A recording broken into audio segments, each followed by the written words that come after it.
మన ఊరి ముచ్చటకు స్వాగతం. నసుల్లాబాద్ ప్రాథమిక వ్యవసాయ సహకార సంఘం ఆధ్వర్యంలో శనివారం రైతు వేదికలో పిఎస్ఎస్ చైర్మన్ గంగారాం 6 నెలలకోసారి చేపట్టే మహాజన సభ కార్యక్రమాన్ని నిర్వహించారు.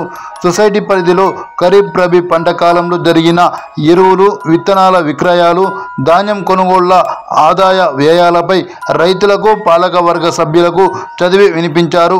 పిఎస్ఎస్ పరిధిలో చేపట్టిన జమా ఖర్చులను 2025 మార్చి 27 నుండి 2025 సెప్టెంబర్ 19వ తేదీ వరకు చేపట్టిన వివరాలను అందజేశారు.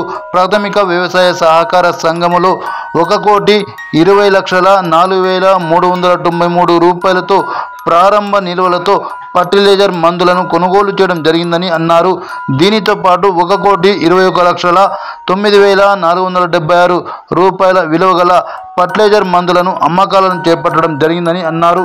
దీనితో పాటు గత సీజన్ నుండి నేటి వరకు ట్రాన్స్పోర్ట్ ఛార్జీలు, అమాలి ఖర్చులు, కొనుగోలు సెంటర్ల నిర్వహణ ఖర్చులకు 1,34,85,407 రూపాయలు ఖర్చు పెట్టడం జరిగిందని అన్నారు. వరి కొనుగోలు సెంటర్లకు రావాల్సిన కమిషన్ ప్రభుత్వం నుండి రాకపోవడంతో 75,492 రూపాయలు నష్టం కలిగినట్లు పేర్కొన్నారు.